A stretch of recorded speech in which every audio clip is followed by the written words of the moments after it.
ஓம் சுவாமியே சரணமையப்பா. கார்த்திகை மாதம் வந்தாலே ஐயப்பனின் ஞாபகம் எல்லோருக்கும் கண்டிப்பாக வரும்.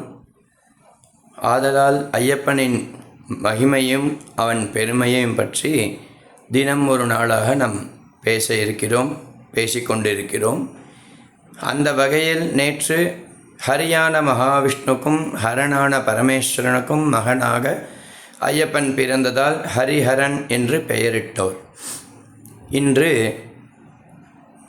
ஐயப்பனுக்கு ஒரு கவலை உண்டாயிற்று. என்ன கவலை என்றால், கைலாசத்திற்கு போனார்கள். கௌரி பார்வதி தேவியை பார்த்து அம்மா என்று அழைத்தார்கள். ஏனென்றால் அப்பாவுக்கு எத்தனை மனைவிகள் இருந்தாலும் அனைவரும் அம்மாவே. ஆதலால் அம்மையை பார்வதியை பார்த்து அம்மா என்று அழைத்தார்கள். அந்த ஐயப்பன் வைகுண்டத்திற்கு போனாராம். எல்லோருக்கும் அப்பாவுடைய மனைவி அம்மாவாக இருப்பார்.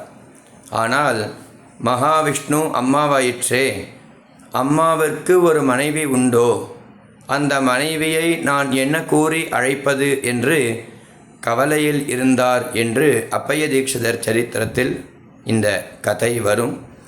இந்த கதை மேலும் நாளை பார்க்கலாம். ஓம் சுவாமியே சரணமையப்பா.